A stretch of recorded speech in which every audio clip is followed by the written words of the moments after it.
we are now going to read verse 59 of Surah Al-Baqarah. أعوذ بالله من الشيطان الرجيم بسم الله الرحمن الرحيم فبدل الذين ظلموا قولا غير الذي قيل لهم. The Quran is addressing the children of Israel or talking about them.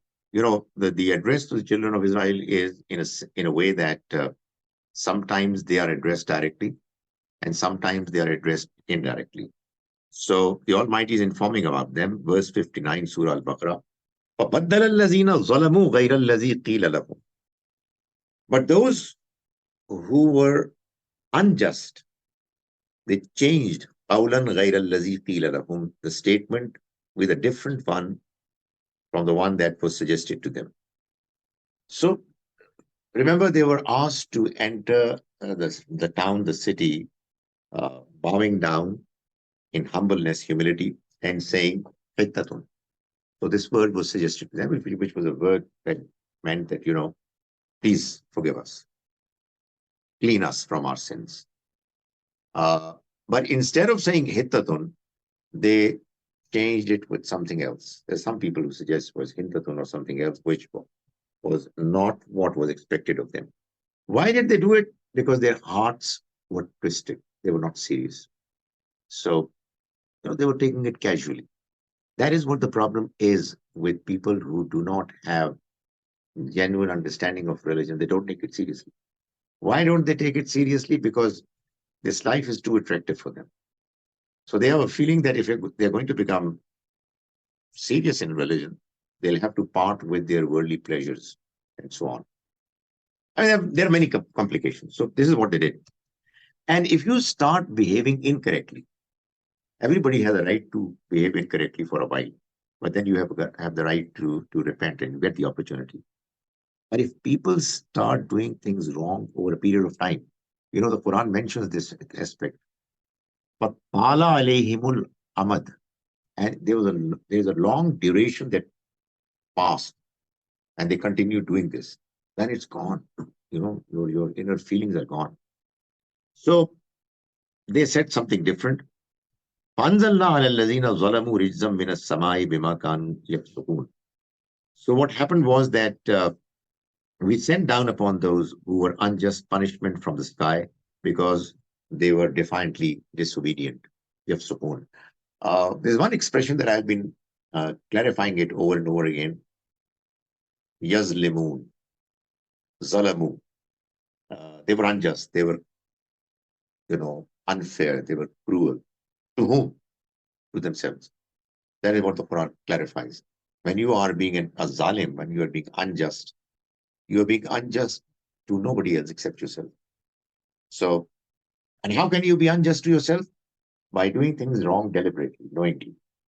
When you do things wrong knowingly, when your conscience is telling you that what you're doing is wrong, but you're enjoying getting some evil pleasure out of what you're doing, then you are spoiling your good nature, A, and you are spoiling your future.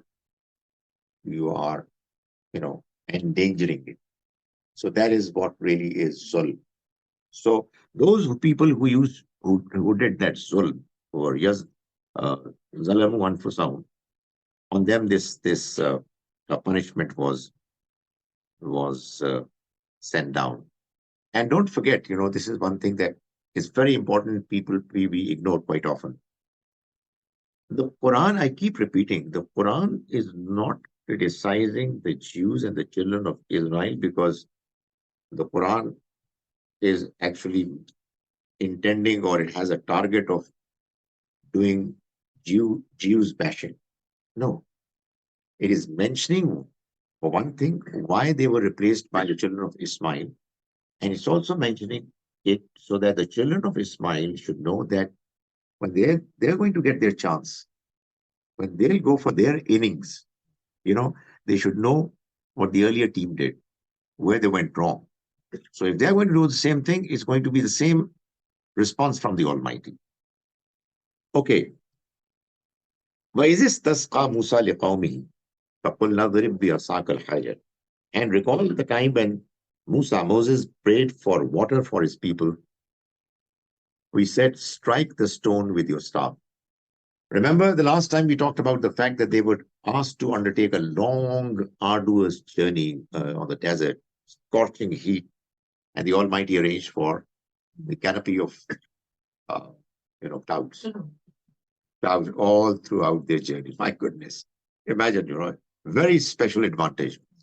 Then how could they cook food? Had no food, so man and salwa. But there's another important thing that you need in life, and there's water. So now the arrangement of water has been mentioned. Why is this tasqa Musa liqawmi?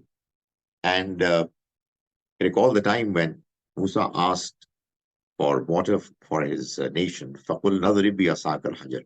So he said, strike the stone with your staff. فَانْفَجَرَتْ مِنْ حُسْنَةَ عَشْرَةَ عَيْنًا. So there gushed forth from it 12 springs. Why 12?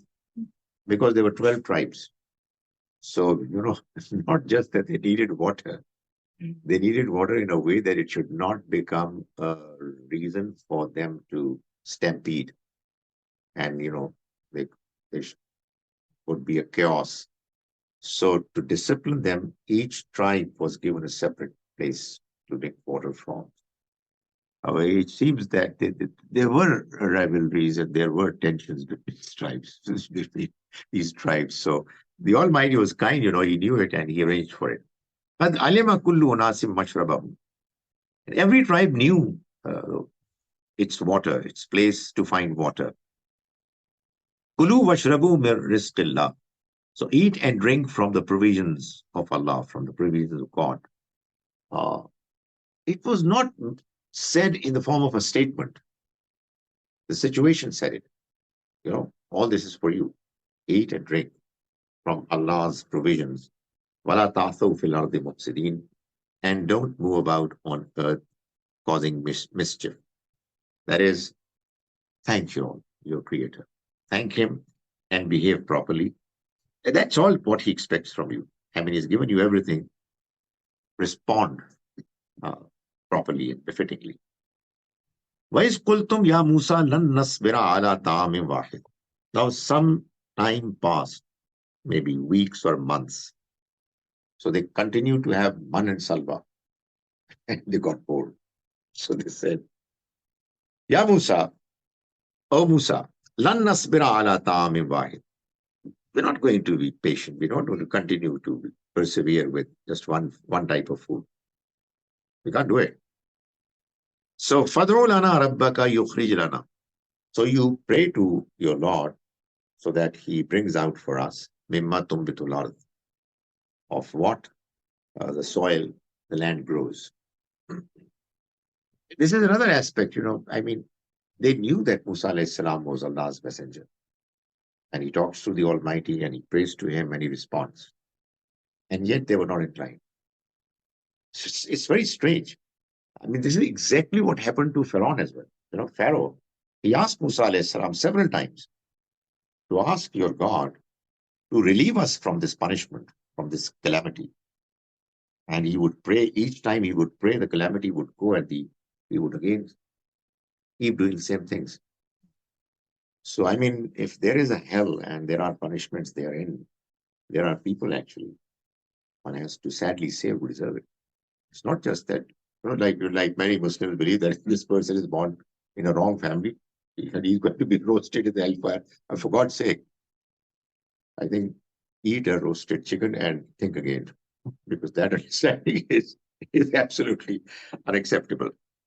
Okay, then we move on. This verse says, they said that pray to your Lord so that we get from what the earth, the soil grows.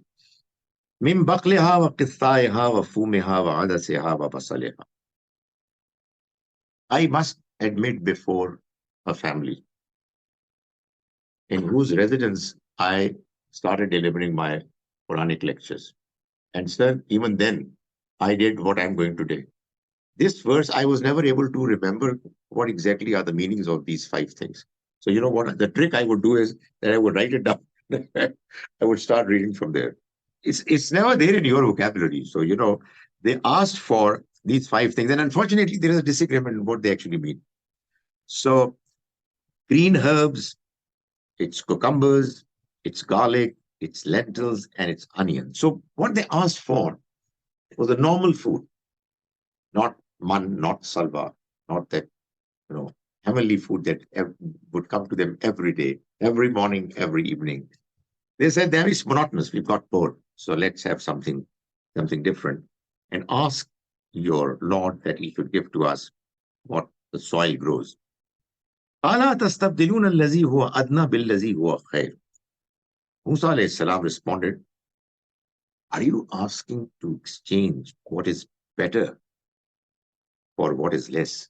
I mean, what you're getting is much better. It was not just a comment on the fact that it was more delicious. It was a comment on the overall scenario setting. The idea was that the kind of food that you're asking for, maybe you like that food more, but do you know the kind of price you had to pay for it?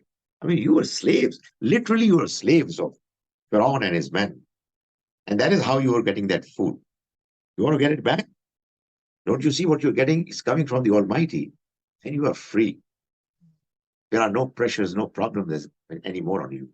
So do you ask for something which is less to replace what you have with you, which is good? So he said that go to any Egypt. The way this word Misr here has been used is, although Egypt is a proper noun, but the way it has been used is used as a common noun. Go to any Egypt. That is, you've come from Egypt and you've been, given these blessings. You're not satisfied. Go to any Egypt. That is, go to any such place where you will have all this and you will have those miseries as well, accompanying those blessings of food that you are asking for.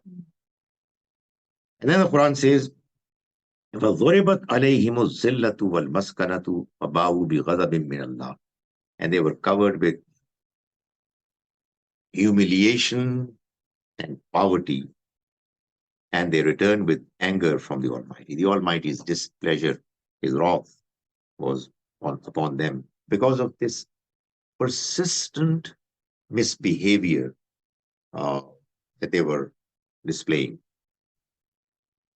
Then comes, it's the same verse. ذَلِكَ بِأَنَّهُمْ كَانُوا يَكْفُرُونَ بِآيَاتِ اللَّهِ.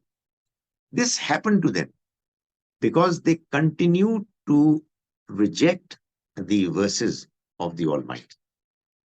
They did not say that we are not believers. They did not reject Musa alayhi salam. And yet the Quran says that they yakfuruna bi ayatillah. They were rejecting the verses, the signs of Allah. Wow. So what it means is that you can reject Allah's message. You can reject His verses despite apparently believing in them because of the wrong behavior. The manner you behave, the manner you are dealing with the Almighty's message is actually deciding whether you are a believer or you are a kafir. We can't say anybody is a kafir because that's the Almighty's domain. But we are fond of calling other people kafir who don't even know what the truth is. I mean, the truth that we have. But the person who knows what the truth is and yet is not inclined to accept it, the Almighty says, all these problems that they faced because they continued to reject the Almighty's verses. وَيَقْتُلُونَ النَّبِيِّينَ بِغَيْرِ الْحَقِّ. And they continued to kill prophets unjustly. Mister. Okay. Later, in 5 minutes, inshallah. Oh, I am asking where they were sent to go to the others. No, they were sent nowhere. They were asked to go if they want to any Egypt. It's not that the Musa alayhi salam suggested that go to that Egypt. It was, it was a statement that was made in displeasure and anger that the Almighty is displeased with you you are not giving value to the blessings that the Almighty has, given to you, conferred upon you. If you're not satisfied, go anywhere. Leave this place. Yeah, I'm not going to protect you.